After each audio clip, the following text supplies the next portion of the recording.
You look marvelous.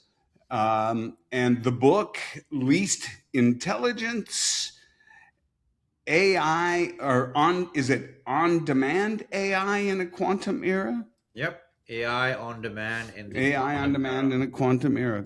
I knew that. I was looking for it. So you'll have to send me a copy because I couldn't find a copy anywhere, but I'm sure it's out there. I looked on Amazon. I was trying to find it. I couldn't find it. So I don't know what I was doing wrong. Oh, you're doing fine. I have not published it on Amazon. Oh, I see. Well, then that's exactly why I didn't find it there. Okay, here we go, baby.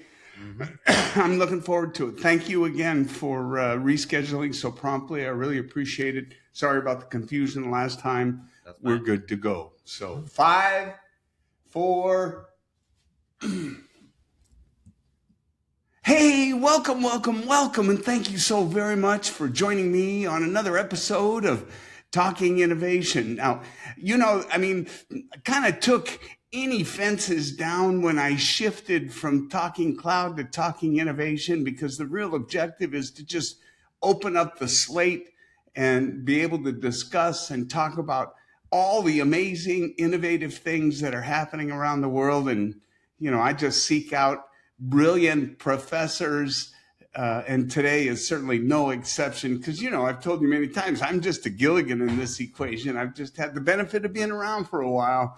So hopefully I can ask some interesting questions, but I know I get amazing guests. And man, today I'm super jazzed. I think I mentioned in another episode that I've been reaching out, looking for guests. And man, I was super intrigued and excited when I got a response from Dr. Atif Farid Mohammed.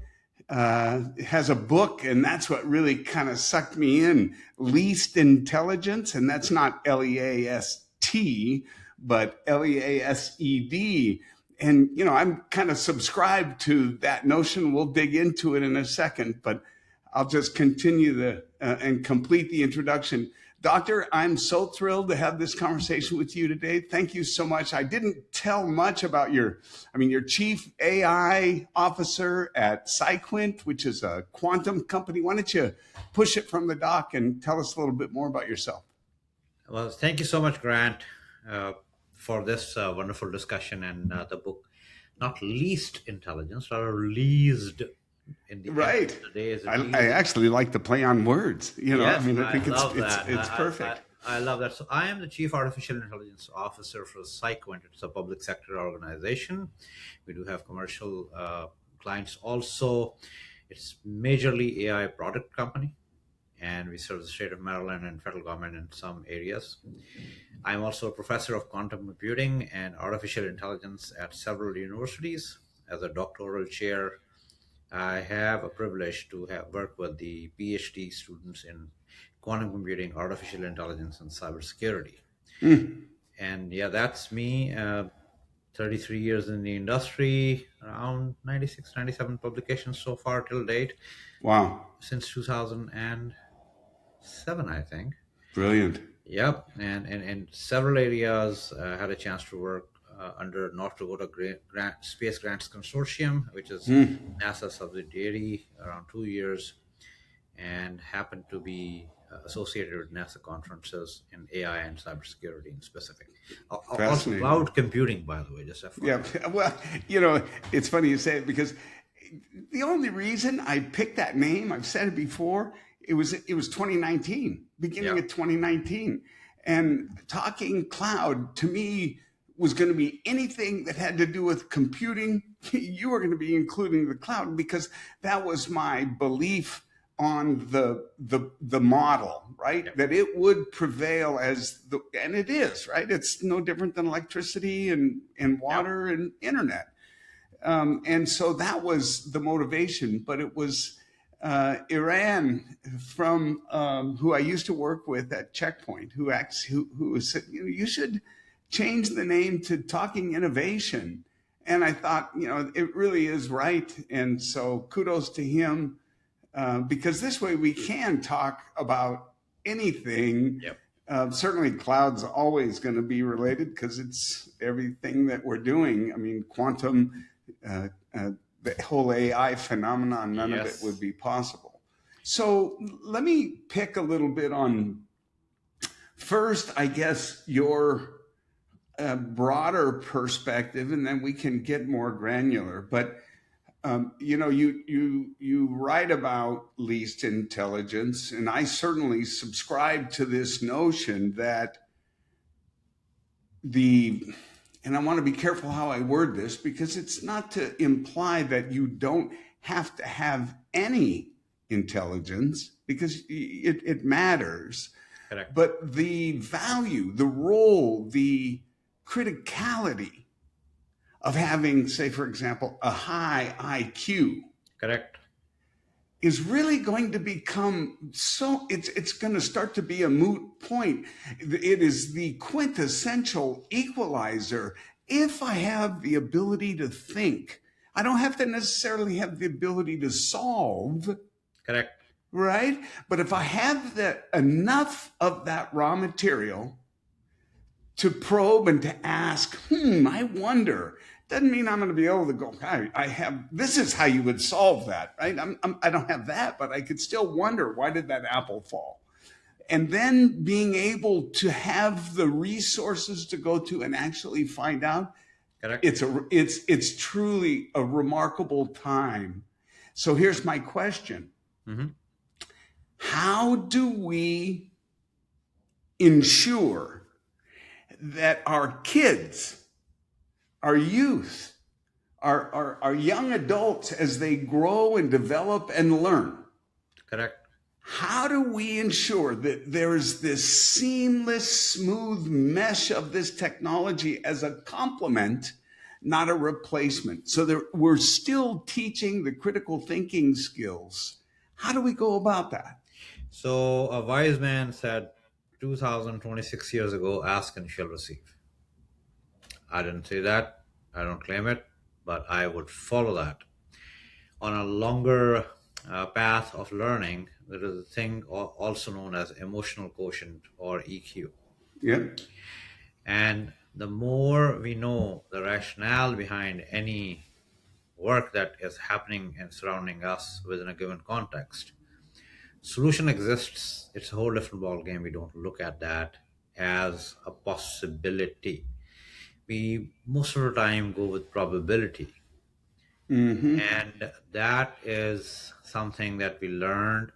It's sort of a learned behavior because when we start from linear algebra and enter into the wide world of statistics, that's where we encounter probability and all that jazz combined. Right. So the children or any youth or anyone, means you and me are young as per the aspect of Earth itself. We don't pretty much grow. The vastness of the universe is huge, and it's very old. So we both are very young in that aspect as well. So Sure. anyone who's learning, anyone who's coming out in a certain given area of interest of their choice, not forced by us, Right. start thinking of the context first, establishing an understanding of a certain given domain, and then find surrounding mathematics, in my opinion. And math is a broader term. That can be physics for quantum computing, that can be chemistry for the life sciences and biology and all that jazz. Yeah. So to cut short the answer, we have to think twice before we speak once, because we have one mouth and two ears. Yeah. Yeah. So we should listen from both. And then we establish the hypothesis, whether this will happen or this will happen, in terms of null hypothesis and alternate hypothesis. Right. And wherever our understanding goes, that is where we will find possible answers, not the Right. probable answers. So I hope this satisfies the question. Yeah, no, I think what it highlights to me as you're describing that, what I thought to myself is what a remarkably different context of learning I'm in as a youth today compared to how it was when I was in school. And let me explain what I mean. Mhm. You know, there's not a CFO on the planet Correct. or accountant on the planet that would use a spreadsheet that every time you hit recalculate, the number was different, right? I mean, Correct. there's just no way. Nope. But that's where we're at now. Yeah. We've shifted to an environment where the outcomes and the potential is truly so compelling, so remarkable, so unbelievable that we'll forego the deterministic Yeah. for the probabilistic. Correct. And it's interesting as you're describing that, because that's a completely different sandbox, if you will, when I'm a 6-year-old Yeah. than one that is highly deterministic and teaching us that. Does that make sense? And I understand a 6-year-old's not learning Lotus 1, 2, 3 and Excel, but Yeah. more to the point, at a higher level, it's kind of like the bias, I believe, that's in Yes. every LLM. Yes. You know, I asked every person when I used to speak, how many of you got up this morning and said, I want to live? Correct. Not any of you probably stood up and looked in the mirror and said, I want to live. But at your DNA level, everything you do says you want to. So if everything that's in the LLM came from us, Correct. it then also has that same innate desire to survive. Correct. And so it's very similar. But I think it's interesting how much different someone in grade school, middle school today, Yes. and the path they'll have to follow Correct. versus the one that I followed. And the reason I say have to is I don't think, I think I see similarities, and I'd love your thought on this, to calculators. Remember? Yes. You could not use them. They were banned. And Yes. then, I mean, now name me a math related class that I could even take in college without an HP 12C or, some other calculator, right? Correct. There was a time when the mathematicians or professors or teachers said that calculators would diminish our thinking ability. So is the same thing going to happen, do you think? It's I mean, are we already going to same that kind of occurrence? exact same arena has reincarnated. Yeah, yeah. And then people who are so there are people who are believers, there are people who are defense, and then there are people who are on the other side that know this is going to destroy humanity, and Right. heard that. I had one on the program just the other day. It's going to be, I mean, it is the existential threat to humanity. Yes. And I was reading an MIT professor, I'm not recalling the name, just mentioned in a write-up that if you want to see the less intelligent, go watch those encaged in a zoo. Less intelligent, cannot make decisions. Would you be like that? Through the large language models, robotics, and all that jazz. The idea is we as humans have used our brains on a very smaller scale yet. Yeah. And as long as we are in control of the electricity, there's nothing going to happen to us. And I'm saying it, this is a profound statement. As Zig Ziglar used to say that, I'm going to tell you a profound statement. You must take a note. Yeah.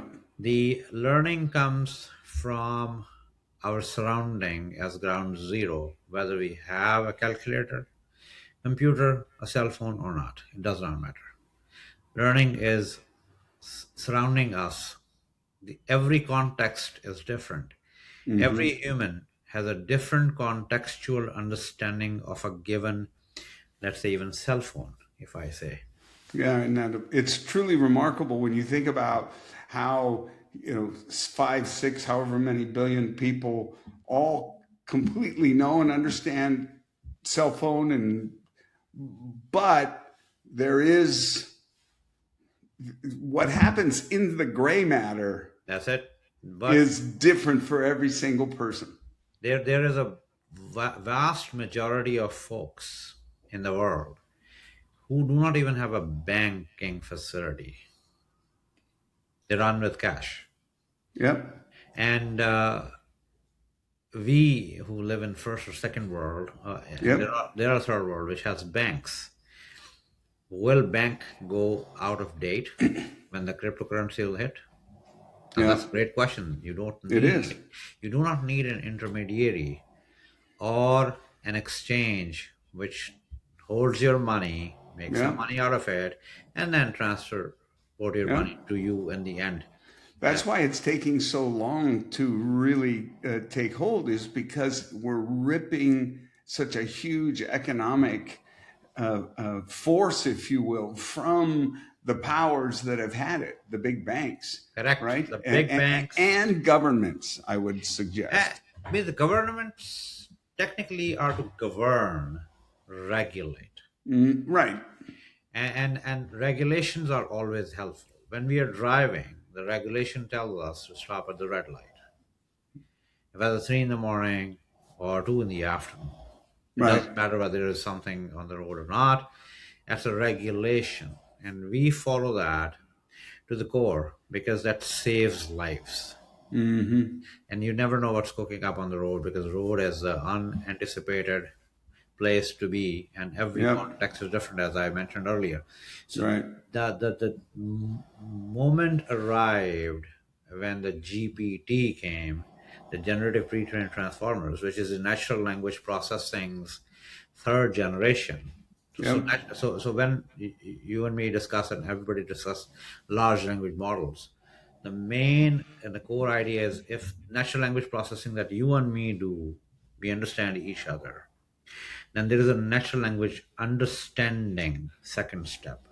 Mm-hmm. So we process that and we answer. When you ask me a question and I reply, that's a natural language generation. It's a human level. Mm-hmm. And whereas computer or artificial intelligence does not understand exactly what it is, it finds the nearest match or propensity score, Yep. brings and shares with you its possible understanding, and that's not its understanding even. And that's transformer, right? That's the Essentially. generative pre-trained transformer. GPT is the Yep. LG. But the core, if you will, the layers of Paris is to what DC is to, and all the Correct. word vectors that associate. Correct. And then it finally says, you know what? I'll bet the next word is dog.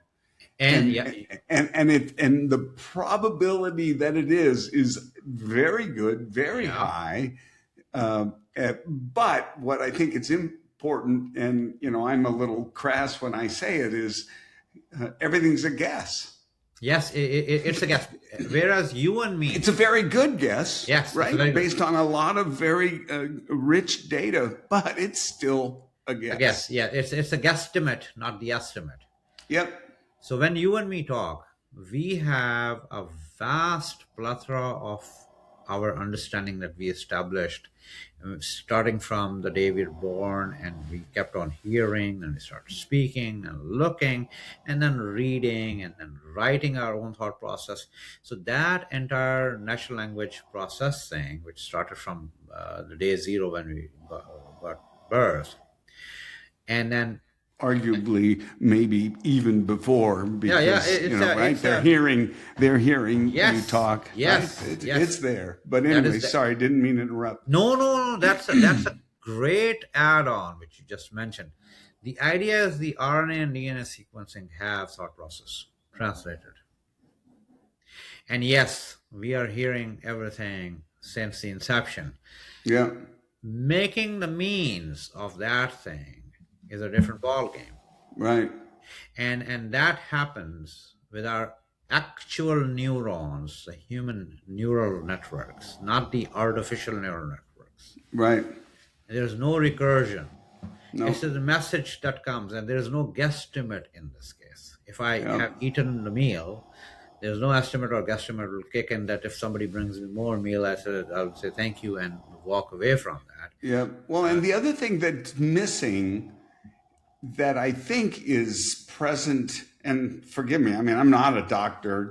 I don't have any letters after my name other than where you been? You're late. Um, but when I think about, now I lost what I was saying. When I'm born Yes, and I start having, I have experiences. correct. What I have here that Yes, AI doesn't have, and we're correct. working to try to build it, is an unlimited filing cabinet. Correct. And so, what that unlimited filing cabinet provides for me, even without me being fully cognizant and aware it's Yes, there, it's it influences and guides my forward decision making and thinking because of what happened when I was 3 or 4 or 5, or the cumulative, right? And that's something, you call it context if you want, but I think it's bigger than that. It's deeper than that. It's broader than that, that contributes to how I move from right point A to now. point B. Yes, that is true. So whenever I teach, whether I teach artificial intelligence, cybersecurity, or quantum computing, my ground zero is always set membership, set theory. We live in a union of sets, several set. It's a union set of every individual. Then we start making subsets, and that subset is food is a subset, where I sleep is a subset, where I work is a subset, what I read is a subset, and that subset has further, it's a fiction, non-fiction, or philosophy, or learning, and all those subsets, when we start merging them and we create a Venn diagram out of it, that's where we actually make a decision at. So I was teaching quantum computing at Marshall University in West Virginia in spring, and the question came that why set membership? I said, find me one thing which is not in a given domain associated to its surroundings. That surrounding becomes a Venn diagram. Exact same thing applied on large language model, whether it's OpenAI's ChatGPT, Anthropic's Claude, or Google's Gemini, which was Bard, then Bird, and then it goes Yep. on. Yep. So as Grok and all that. The establishment of data, which is happening for a very long time, because I was part of GPT 0.3 version, and then wrote my own functions, which are now known as SLMs, small language models. Right. Right. And I still show my friends and my clients and my partners at Cyquent. I just show them, look, this is how it works. This is a given set union, and you start breaking up, and you find your information here, whereas there is you are absolutely correct, plethora of databases there, and this is eventually happening, but the pace is very slow, and also establishment of understanding, as when I moved from Pakistan to Canada and then Canada to the United States, my understanding was British English, became Canadian English, became US English. I still sometimes type COLOUR on it. You're right. Right. COLOR, and then Yeah. and so that's FASION for fashion, or whatever. you bet. So it's yeah. like when I was learning German, in my school time, it was Wasser, which is water. Water. Sure. Yeah, kindergarten. We all use kindergarten. Nobody ever questions. Kindergarten is not English. Kinder is children, garden is our garden. And that became like synonymous for English. So when this is my fourth country of living, there are four distinct contexts I know. But if I ever go to China or, for example, Africa, then it's a whole different ball game, and I Right. have. And then you are absolutely spot on when you mentioned that it's so much that then we sit back, relax, and watch Mm. what is happening, and then we observe, and then we look at the behavior. Right. If you give me one more minute, so Yeah. there is a great scientist of our time. His name is Edmund Husserl. He was a mathematician by profession, and he has a PhD in mathematics. He was a professor in Germany. He is called father of narrative and father of phenomenology. Hmm. His immediate successor came in and wrote a book that was Martin Heidegger, Dasein. Dasein is technically being there in time. Hmm.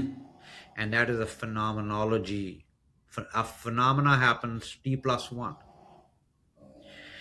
The logical investigations book that is written by the Edmund Husserl is pure mathematics Hmm. in plain German language, which we translated in 630 some odd pages book. I have read it twice, and every single time when I reread that thing, it comes to me, oh, I missed that previously. Hmm. And when I went in and started reading the phenomenology T plus one with Martin Heidegger, Dasein or being there in time, the time is the only constant that we have, which is changing. Yes. And every Isn't that? action, And I mean, listen to what you just said. yes, It's the only constant we have that's which is changing, changing. right? Yes, So it's the constant is change. yes. And that constant change is the only thing that is not in human control. Totally. We control our contexts, we control our Yep. narrative, we Yep. even control our phenomena. Every phenomenology implication or thing that I have witnessed in my first PhD, which was in cybersecurity that I did at University of Quebec.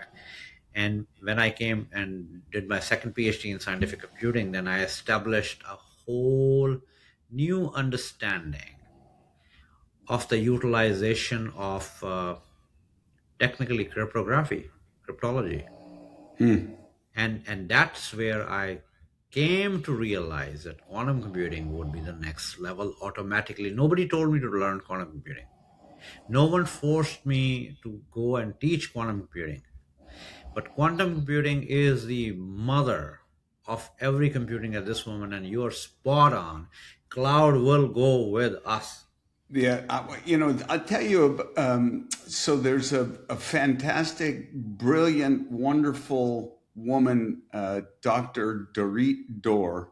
Hmm. She was the chief technology officer at Checkpoint Software for like over 30 years. Brilliant, Yeah. PhD mathematician like yourself.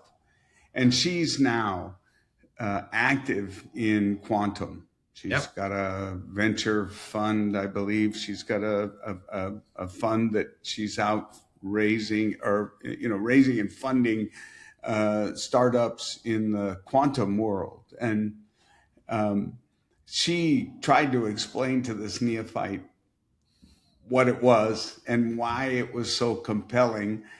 I think if I tell the way she told it, it was, imagine you're in a room with 1,000 ones and only one is a zero. How Yeah. do you find the zero? And with quantum, the zero will pop up. And it's like, wait, what do you mean it'll pop up? But it was the whole presentation and concept of everything at once. Yes.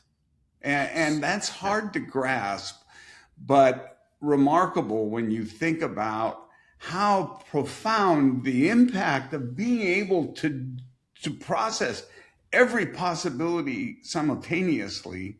At first, it's hard to believe it's every, but I think of medicine. I think of Yes. it's remarkable. So I'll ask you, Hmm. explain to the audience listening that aren't PhD mathematicians, Hmm. what what is quantum? How's it work, and why is it so amazing?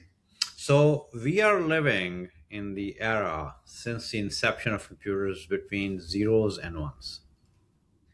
Either it is or it is not. And then when I studied first time quantum mechanics in my 1985-86, I came to know that zero, one, and beyond, and that beyond could be anything. And that beyond is, again, being there in time. So when we like, everybody has heard Schrodinger's cat. Right. Yeah, with a very The cool, TV show I loved very, on what was it? There was some on Prime or yeah, Netflix or something. very Uh, crude example that there is a timed bottle which will eventually go and randomly release cyanide gas, and you put the cat in. Very crude example. I don't like that example in reality. And then you put the cat in the box and close it. Now the cat is alive and dead simultaneously. So that example, when we throw the coin in, the coin has head and tails.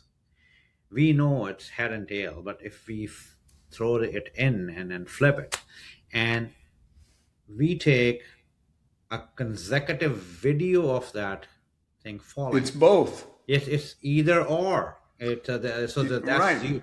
zero, one, and beyond.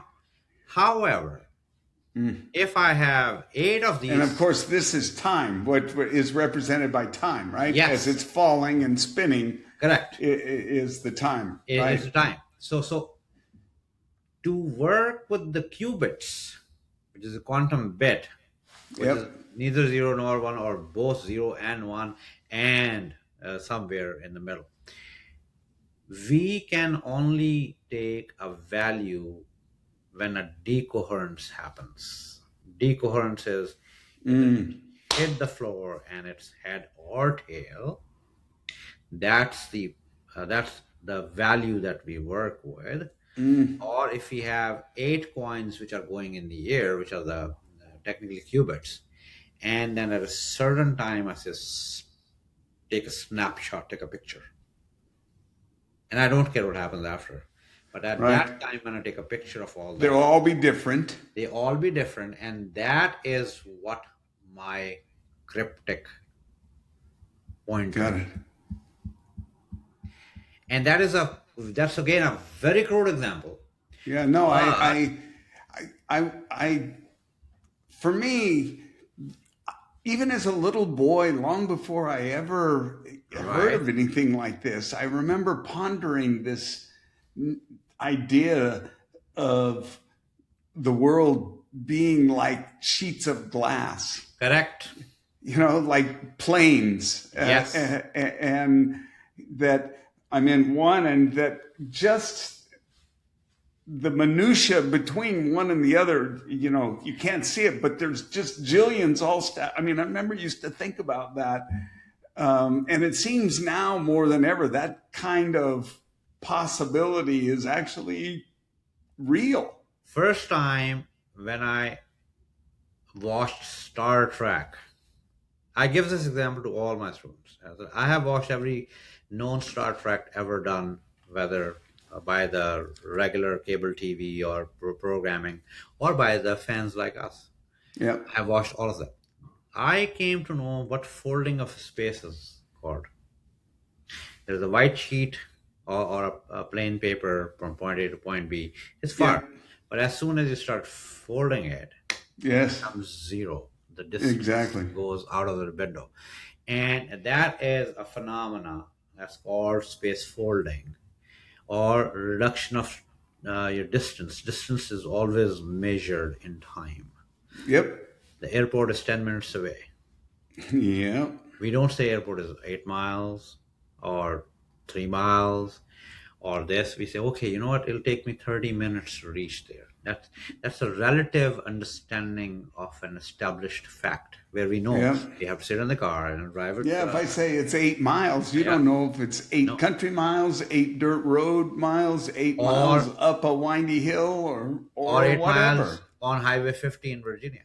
Yeah, yeah, at 4:30. Yeah, Yeah. the what's that, 405, Yeah. Oh, no or kidding. Or 5. the Lincoln Tunnel, or Yes, I you mean, pick bet. somewhere, and those 8 miles are going to be. I'll see you in a few hours. Or Big Dig in Boston. Yeah. Right. So, Yeah. imagine, we don't know what is happening underneath there, because that's not in our control. So Right. quantum computing is in reality all those. So there are so many areas. There is quantum error correction, quantum noise reduction, quantum key distribution, and then the list goes on. Which area you're going to work in, and how, because as an RNA sequencing or DNA sequencing of human, that is not binary. There's no zeros and ones there, even though Right. we have looked at zeros and ones. But artificial intelligence is actually a bridge between standardized computing and heading into quantum computing. Let me Because, ask you a question. please. And this is something that I've heard.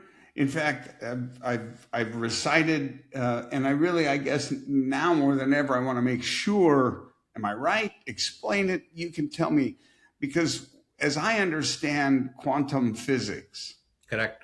we've been able to prove that, in fact, everything, and I always emphasize the word everything, every sound, every thought, every emotion, every physical object, at the end of the day, it's all comprised of the same thing: energy Correct. vibrating Correct. at a different frequency in a different state. Correct.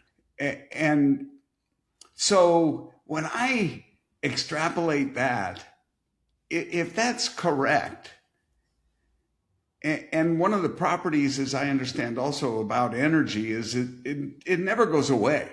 No. It just transfers, right? Yeah. I mean, it goes from that log in your fireplace to the heat and carbon that it Correct. dissipates, right? Correct. So let's put those together for a second. Yes. What happens to us, So, really, if we're ourselves electrical yes. energy vibrating, Yes. and sooner or later the vessel gives way, Yes. but the energy, Remains. it's got to be there. So it leads me to optimistically Correct. conclude Correct. we never go away. No. We just transfer. It's that's called ascension.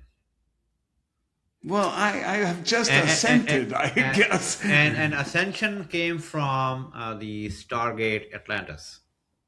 I mean, I love the thought of it. I love the notion Yes. of it. Yeah. The idea is that there had been experimentation happening on the human who was passing away. The body or the vessel you just mentioned loses a certain weight. Right. 7 grams or something like that. Something Right? like that. And that is exactly. That's interesting. Yeah, that's and the thing is this: learning never stops, and we don't know where we came from, because as a human, we have no recollection of before our birth. So obviously, the thought process that came in the RNA and DNA sequences was from 4,000 some odd people who actually gave me birth or gave you birth, and then that's like millennia or whatever is on the back end, and that is learning. So even when we are just born, the light, switch on the light, the child will close the eye. So the defense is built in. You don't have to say close your eyes. Yeah, to close your eyes. You will never tell the child to close your eyes. Automatically, your thing will kick in, and you'll close the eye, and you're just born. And the other thing that when you and me are even sleeping, we are witnessing in terms of dreams. And there are times when those dreams are the premonitions of future. I've seen these dreams which fulfilled as verbatim actually. And me being computer scientist, I should never believe in that thing. I believe in 0 and 1, and now quantum computing 0. So the 0 and 1 and beyond is technically that dream. That's the game changer, isn't it? That's the game changer, right? That's the game changer. It's the beyond, because we've been in a world forever, yes, where it's been 0 or 1. Yeah, and it's really, we never really given a lot of consideration to beyond, but correct. More now than ever we are. So what you just, and I'll build my discussion here on top of your words, that it's an oscillation, it's a vibration, and obviously when we throw a ball, if there is no gravitational pull, it'll go straight, and it'll never stop, because the momentum that was built in throwing, the potential energy converting into kinetic, will go at a certain, and will never stop, unless it hits something. No resistance. Yes, there's no resistance. So if we take an oscillation like this, and we take oscillation like this, then there is, and then this hitting is technically neither 0 nor 1 nor x nor y nor z, but in a time that thing happened. When will this thing happen again? We cannot predict. There's no probability, unless we establish brand same context again, and we do this, that this is happening and this is happening, and then right. So that's being there in time.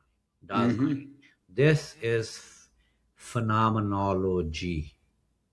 Martin Heidegger, Paul Sartre expanded on that, on the same theory, and the actual mathematical implications that we are witnessing now were always there. I'll take your words. We're always there. We just came to realization to that. Large language model cannot understand, will never understand. I don't care what anybody comes and tells us that it's sentient. Don't waste my time. And thank you so much for never crossing my path again after this. Because sentience, close the eyes when the light comes. There's no large language model or generative pre-trained transformer there. Yeah, it opens its eyes larger. It begs for more, right? Correct. It says, "Hey, you're so great. Thanks for turning the light on." I know. It's more of just get out of my face or turn. Yeah. So you don't subscribe to the notion that AI will become sentient. There is no AGI, no ASI in terms of sentience. Yes, there is AGI, ASI. I believe in that totality. But do not give me something that a robot will, when come in the battleground and kill a human or a dog or a cow or destroy a tree, a house, or cut a tree. The way we feel remorse, right, does not exist there. Will never. Well, and that goes back to, you mentioned it, and I theorized, hypothesized about this. In fact, I even did a little development on my own, because I believe that this whole notion of IQ, as its importance diminishes, and you've already mentioned it, that the value, importance, criticality, I would argue, of EQ goes through the roof. And everybody should know and hear gladly that IQ is pretty much the raw material God gave you But EQ, you can exercise, you can Yes, improve, you you can can learn. grow, you can learn. Exactly. Yes, yeah, You can't learn more IQ, no, but you can learn how to improve your EQ. And I think that that's going to be the differentiator. yes, And it's a combination of things. I'll be curious your thoughts. I've said before, you're not going to lose your job to AI, full stop. You're going to lose your job to someone that does your job, but also uses AI and you don't. correct. One. Um, but the whole IQ, EQ thing, the real people that excel are going to be those that put AI first, Yes, but enhance their EQ to make sure they always have the humanizing what that machine is giving them. Would you agree? I agree completely. It's realization and rationalization should go in hand. It's a pretty straightforward mathematical, technically linear algebra. X plus y is equal to z. Realization plus rationalization is equal to our possible understanding of a Yep. certain thing. Should go higher level, right? I mean, it Yes. should enhance. And that x plus y is equal to z will change with the time. Yep. T plus 1 is associated, x plus y is equal to z in the brackets is t plus 1. Yep. Time plus 1, where the time Totally. changes. Totally. And And that in as a result will cause frankly the inconsistency of X, because yes, each time, keyword there being time, that you measure it, it will be a different point in time. Therefore, X will not remain constant. that's what I said. The constant is time, which is changing. Yeah. X and y would be there, but there Yep. are so the fun part is since at Cyquent we deal with all these public sector arena, and we do have a thing that is called the foster parenting, the SNAP and EBT and all that jazz. However, there are times when you're working and the new regulation that came in, also known as One Big Beautiful Bill, I'm taking that as a realization of this time is different than 10 years ago. Boy, I'll say. If you can work, you should work and just report honestly what are your hours so we can use that substantive funding to someone who needs it Yeah. rather than giving it to you while you can work and you Yep. have worked and you did not honestly report it. Yeah. So again, I am absolutely giving you x plus y where you said x changes, there is an x changing. I Why is it completely agree. why is the need? Yep. Z is the utilization of that amount that can feed somebody else who's hungry and cannot Yep. work for some odd Yep. reason. So Yep. when people come and ask me these questions in the states, in the counties, I tell them, look, do not look at administration, do not look at what people are saying. Look at the critical rationalization that is happening according to our time. Yep. And then It's fascinating. find the rationalization. For some moments, put your biases out, which is very, very difficult in terms of Totally. as a human. No matter which side you lean, it's difficult to lean the other way. I absolutely agree with you in that aspect. So I just gave you a real-time example that I'm dealing at this very moment Yeah. with my team, which is building the small language models, curtailing smaller areas to give a caseworker to deal with a child Right. who needs to be transferred to another facility or another foster parents to be taken care from a certain situation. And then that is something that is profound in terms of caseworker, because in the end of the day, caseworker chose the profession while had some passion towards it. Right. They could have gone in some other, like they could have been doctor or an engineer or a lawyer or a computer scientist. Rather, they chose to be helping folks out of the goodness of their heart. That I believe Me too. I might be biased. Yeah. Right. So again, uh, based on your oscillation, this oscillation is going here. This is, and their heart came and stopped at this spot. Okay, you know what? I want to do this. I want to help, because when you and me as humans help anyone, even if it is a duck crossing the road, stop the car, don't we feel good? Always. We feel fantastic. We love, and then we are standing. Great. It's the greatest feeling Yeah, ever, and that is why it's the highest level of vibration. They say, that right? is When it's that is so true. The idea of establishing a context. it's being Right? grateful Yeah. and giving to others. I didn't mean Yes. to interrupt. Right? Yes. No, no, no. It's a very nice discussion we're having. Let me. Yeah, please. I want to poke another angle here because there's been some recent news. I want to hear your thoughts on this. This came out of Bernie Sanders Right.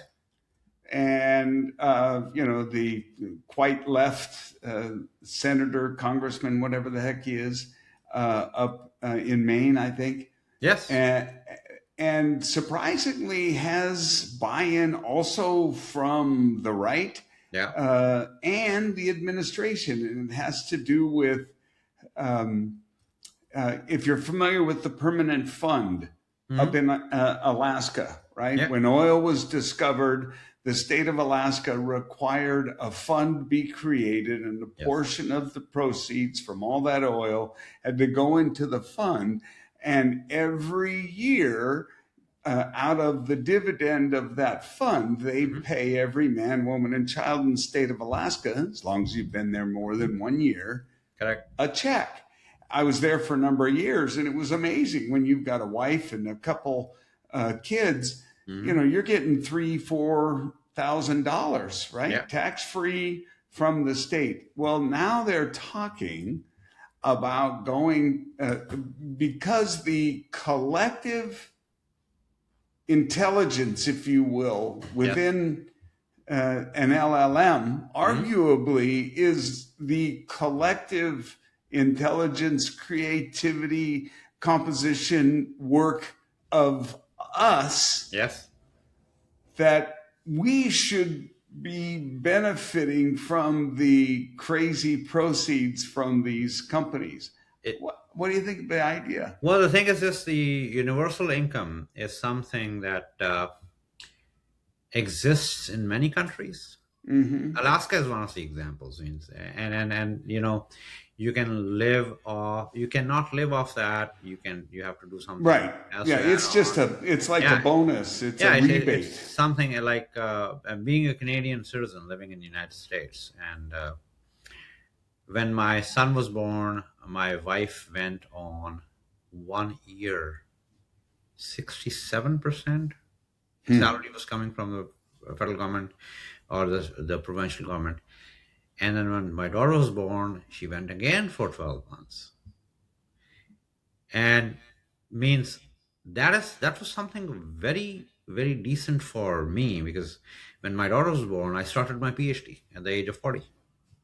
I was the absolute unorthodox or orthodox, or whatever the non-traditional word you can bring in, student who started PhD when I had a son 4 years, daughter 0 months, which is I think 2 months old, and my wife at home, and I started my PhD.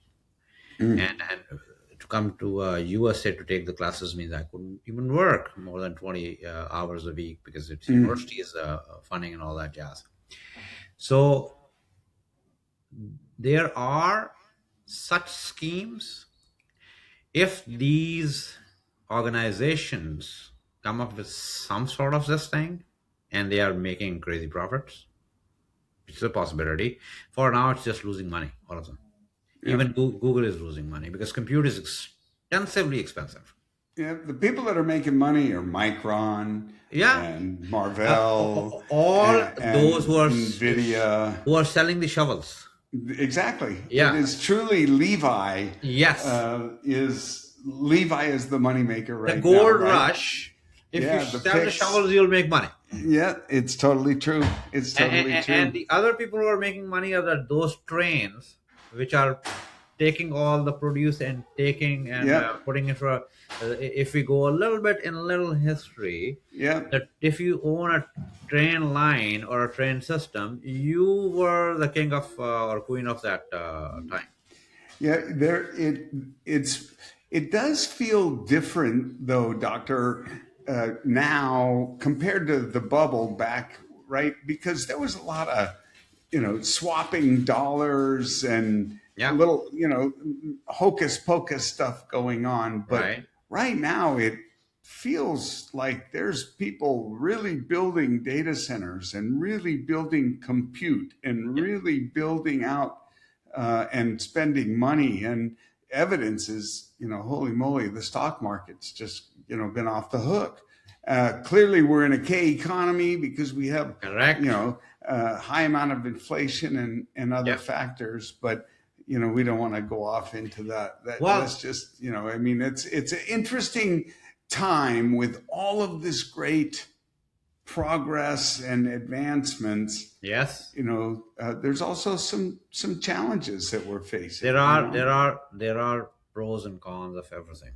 Yeah, And always. and if we start looking at cons, then it means that we are digging a hole. Yeah, that's not me, brother. I am not a con man. And if we are looking at pros, and then how we can improve upon on that. Yeah, That's exactly. that's how I go.